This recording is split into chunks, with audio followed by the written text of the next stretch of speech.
Muito bem, pessoal. Vamos agora estudar uma questão estrutural da planilha, né? Existe uma lei, eu vou começar do fim e depois eu vou do começo até chegar lá de novo. No fim de tudo, a história é essa. Toda célula precisa ter um endereço exclusivo. Tá legal? Guarda lá. Agora eu vou começar lá de trás para chegar lá. O que acontece é o seguinte, pessoal. Na tabela, que a planilha está representada, se é uma tabela, colunas e linhas, óbvio. Quando você tem a junção de colunas e linhas, você encontra o quê? A célula. Portanto, galera, toda célula é retangular. Isso não tem como discutir. Não tem célula triangular, não tem célula, sei lá, em formato de célula trapezoidal, né? E só para lembrar, eu sei que você sabe, não é menosprezando o seu conhecimento. Pô, mas não pode haver uma célula quadrangular? Eu posso ter, de repente, uma célula em formato de quadrado. É verdade, mas se você lembrar que a definição de quadrado nada mais é do que o retângulo de lados iguais, então a célula é retangular, né? Beleza. E todas as colunas possuem nomes e todas as linhas possuem nomes. Então, o que se criou? Criou-se um sistema que possa satisfazer aquela lei inicial. Toda célula tem que possuir um endereço único, um endereço particular. A célula tem que ter nome e ninguém mais pode ter este mesmo nome. Então, galera, para que eu consiga gerar para a célula, que é o cruzamento, um nome individual que nunca será repetido, eu preciso partir da mesma ideia para linhas e para colunas, ou seja, todas as linhas precisam ter um nome próprio, que nunca será repetido. Como é que se faz isso? Com os números. A primeira linha da tabela, e é bom a gente lembrar o seguinte, geometricamente pensando, na tabela, quando se vai para baixo, aumenta-se. Por quê? A primeira linha da tabela é a linha 1, depois vem a linha 2, depois vem a linha 3, até que, eventualmente, pessoal, qual é o nome da última linha? Aí, para lembrar o que a gente falou no bloco anterior, né? O nome da última linha só pode ser o quê? 65.536. Por quê? Porque a tabela é composta por 65.536 linhas. Não tem como escapar desse evento. Beleza. Ótimo. Agora, para dar nome às colunas, foram escolhidas as letras e o sentido de crescimento é este. Ou seja, a primeira coluna é a coluna A e depois vai crescendo. Crescendo, galera, porque o alfabeto, em formato crescente, ele é selecionado na função de A a Z, né? Então, coluna A, coluna B, coluna C, coluna D. E assim, claro, sucessivamente. Só que aí tem um detalhe. E a célula? Como é que vai se chamar a célula? Ora, essa primeira célula aqui vai se chamar o quê? A1. É o nome da coluna e o nome da linha. Você pode perceber que nunca vai ter outra célula A1, porque qualquer coluna, qualquer célula que fique para a direita, não vai poder chamar A, porque as outras colunas têm outros nomes. E qualquer célula que fique para baixo desta, não pode se chamar 1, tem que se chamar 2 ou 3 ou 4. Cuidado, galera, não existe célula 2C, existe a célula C2. 2C não, o nome da coluna vem primeiro, por quê? Vou voltar naquela regrinha lá atrás. tem uma expressão que não podemos esquecer. Superior, esquerda. Não é esquerda superior, é superior, esquerda. Ou seja, superior primeiro. Tá? Então, o nome da coluna, que é o que está superior, vem antes do nome da linha, que é o que está à esquerda. Para quem jogou batalha naval pelo menos uma vez na vida, isso aqui é fácil, né? Você vai lá, distribui os navios, o cara vem e diz assim, C8, aí você diz água, cruzador, né? Tem aqueles navios todos lá, aquela história. Então, muito simples. O único detalhe que eu queria acrescentar para vocês é o seguinte, nós não temos limitação no sistema numérico. Os números são infinitos. Mas quando nós falamos do alfabeto, que é o que dá nome às colunas, nós temos limitação. O alfabeto é formado por 26 letras, de A a Z. E agora, como é que fica a história depois da 26ª coluna? Galera, depois da coluna Z, X, Y, Z, a próxima não pode chamar coluna A de novo. Porque se a próxima eventualmente se chamasse novamente coluna A, nós íamos ter de novo a célula A1 lá na frente. E a hora que eu pedisse para o Excel pegar o conteúdo da célula A1 e somar com o conteúdo da célula B4, o Excel ia ficar louco. Ele ia falar assim, mas mestre, de que A1 você está falando? Tem mais de um aqui. De que B4 tem mais de uma coluna B? Então vejam, como é que funciona a matemática? No sentido de crescimento, no sentido de incremento numérico. Nós começamos na casa das unidades, nós começamos representando os números com apenas um algarismo. E fazemos isso até o 9. Depois do 9, se eu quiser aumentar mais um, né, eu não tenho um algarismo numérico que represente esse valor. Então, quando no sistema numérico um único algarismo não dá conta do recado, vamos dizer assim, nós passamos a usar 2 algarismos. Aí vem o 10, que vai incrementando para 11, 12, 13, todo esse bem sistema que a gente conhece com tanta facilidade que estou perdendo seu tempo aqui. Vai até o 99. 99 não dá mais para representar com 2, representa com 3. Ah, que bobinho, o que isso tem a ver? É exatamente isso que foi feito com as letras, com o alfabeto. A gente começa representando a coluna A, B, C, D, até que mais à frente nós temos lá X, Y, Z. Galera, Z é o último número do alfabeto, entre aspas. O Z para o alfabeto é igual ao 9 para o sistema numérico decimal. É o último elemento.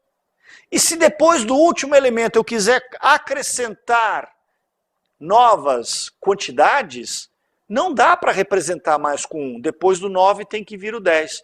Depois do 9, número de uma única casa, eu preciso do 10, número com 2 casas. Então depois do Z, referência de uma letra, eu preciso agora de uma referência de 2 letras. Então, depois do Z, a coluna a seguir é a coluna AA. Eu uso 2 letras. E depois? Ora, pessoal, o que acontece depois do 10? 11, 12, 13, 14. O 1 fica fixo e o segundo número vai variando de 1 em 1. O A fica fixo e o segundo vai variando de 1 em 1. Vejam, eu tenho aqui o exemplo no slide para vocês. É só um exemplo, mas enfim. Olha só um outro trecho da mesma planilha do Excel. Então vejam, eu aqui escolhi uma outra área para representar as linhas, do 39 ao 53, mas o mais importante para mim, e acho que para vocês, é observar a referência de coluna. Tá? Então vejam vocês lá, coluna X, coluna Y, coluna Z, uma letra. Depois, AA, aí o A fica fixo e o segundo vai variando de 1 em 1. Exatamente como nos números, né? A B, a C, a D, a E, a F e assim sucessivamente. Então, galera, vejam, a célula A1, é completamente diferente para o Excel do que a célula A1. Ele sabe que são duas colunas diferentes, embora estejam na mesma linha, na linha 1. Mas são células bem distantes até uma da outra. Então, isso garante a lei com a qual eu arremato. Para que isso? Para garantir o quê? Que cada célula possua um endereço próprio, único e exclusivo. Por que isso, pessoal? Da onde vem essa necessidade? Essa necessidade vem do fato de que, geralmente, nós não fazemos contas no Excel usando números. Geralmente, nós fazemos conta no Excel usando endereços. Vejam. Olha só. Imaginem essa circunstância, galera. Vejam lá, eu tenho uma tabela com 3 números na coluna A, 3 vezes o número 4. Eu fiz números simples, porque nesse momento eu não estou querendo trabalhar com dificuldades matemáticas, eu apenas quero trabalhar com referências de planilha.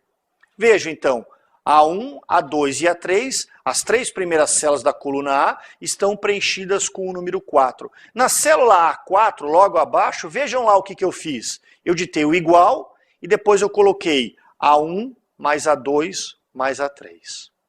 Ok, temos muita coisa até para falar já aí. Primeira coisa, pessoal, apesar do Excel ser uma planilha de cálculo, o Excel, ele tem uma necessidade de ser avisado de que um cálculo vai ser realizado. Por quê? Apesar do Excel ser planilha de cálculo, eu posso colocar uma data numa célula, eu posso colocar um texto numa célula, e veja, A1, ora pode ser data, ora pode ser referência de célula. Como é que o Excel sabe se é para fazer a conta ou não? O Excel sabe se é para fazer uma conta ou não quando o primeiro símbolo que eu digito na célula já for um símbolo de introdução de cálculo. Nós vamos ver mais à frente, são 4, mas certamente o mais comum de todos é o símbolo do igual. Então vamos voltar aqui ao slide. Igual a 1 mais a 2 mais a 3. Eu estou dizendo para ele, Excel, viu o igual aí? É um cálculo, cara. Faz uma continha para mim. Soma o valor que está em A1, também o valor que está em A2 e o valor que está em A3. Observem, galera. Observem com muita atenção. O Excel usa codificação de cores para nos ajudar. O A1 digitado em azul e ele colocou uma borda azul na primeira célula com o número 4. O A2 em verde, a borda em A2 é verde, o A3 em rosa, o A3 está com uma borda na cor rosa. Para você entender que é exatamente isso que você queria fazer. Mas como era isso que eu queria fazer, eu depois de digitar isto, igual a 1 mais A2 mais A3, digitei Enter. E é claro, né, pessoal, o resultado aparece agora aqui do lado direito. O resultado, evidentemente, é o número 12, porque 4 mais 4 mais 4, não há dúvida, é 12. Legal. Agora, pessoal, muita atenção, mas muita atenção mesmo, porque vejam, se agora eu entrar lá na célula A1, vamos supor, deixa eu apagar essa marcação e vamos fazer uma nova marcação. Vamos supor que eu entrasse aqui na célula A1, apagasse esse número 4 e colocasse no lugar dele o número 5. Galera, se eu fizesse isso, se eu apagasse, se eu excluísse aqui o número 4 e colocasse lá no lugar o número 5, automaticamente este número 12 seria também apagado e apareceria o quê? O número 13. Porque eu não pedi para ele somar 4 mais 4 mais 4, na verdade. Na verdade, eu pedi para ele somar o quê? A1 mais A2 mais A3. Vai lá em A1, pega o que tiver, vai em A2, pega o que tiver, vai em A3, pega o que tiver, soma tudo e põe o resultado. Então, pessoal, preste atenção para a gente finalizar agora. O Excel é muito mais do que uma planilha de cálculo. O Excel é uma tabela relacional. que é uma tabela relacional? É uma tabela que consegue estabelecer relacionamentos entre células diversas. Vejam, depois de fazer tudo isso, se eu entrar em A1 e alterar de 4 para 5, eu não preciso ir lá em A4 de novo para que o 12 vire 13. Já vai ser automático. Por isso que cada célula precisa ter um endereço exclusivo. Para que, quando eu referencie a célula num cálculo, que é o que mais se costuma fazer, não exista uma outra com o mesmo endereço para não haver conflito. Toda vez que o Excel encontra um conflito pela frente, sabe o que ele diz para você? Erro de fórmula. Ele diz, não dá para continuar a fazer esse negócio porque eu não sei como fazer. Ele não resolve conflitos. Isso garante essa situação. Tá legal? Tabela relacional é isso, estabelece relações entre os termos. Ora, esse nosso exemplo é minúsculo, mas criem na sua imaginação, crie o seguinte exemplo, uma empresa com 2.500 funcionários e tem uma tabela gigantesca no Excel, não só em número de linhas, mas talvez em número de colunas. Tem uma tabela lá no Excel da empresa mais ou menos assim, funcionário, salário bruto, desconto de imposto de renda retido na fonte, tudo em colunas, né? Na coluna do lado, desconto de fundo de garantia, desconto do INSS, abono de não sei o quê, auxílio alimentação, cada informação numa única coluna. E cada coluna tem um subtotal, né, de todas as tarefas. Então você tem a folha de pagamento da empresa. Um funcionário da empresa ganha aumento. Então, o pessoal da contabilidade lá, recursos humanos, contabilidade e tal, é notificado pela chefia e tal. A partir do dia 1º de maio, o fulano de tal passa a ter salário, o salário dele passa de R$ 850 para 19.347, ou seja, o cara passou para concurso público na área fiscal, né? Mas tudo bem. O salário dele aumentou. Ora, o que o cara lá da contabilidade faz? Ele abre essa planilha gigantesca, localiza e encontra o nome do determinado funcionário, vai lá na coluna salário e naquela célula ele digita o novo valor. Dá Enter e acabou. Só dele digitar o novo valor, a nova remuneração digitada, o valor do imposto de renda é atualizado, o valor do fundo de garantia é atualizado e os totais gerais de cada coluna são atualizados, tudo de maneira absoluta e imediata. Esse é o grande barato de uma grande planilha de cálculo com elementos relacionais que é o Excel. Tá legal? Muito bem. Para começar tá bom, mas só arranhamos a superfície desse gigante. Temos muito a falar, mas ainda bom número de módulos para tratar com calma disso. Tá legal? Até a próxima, galera.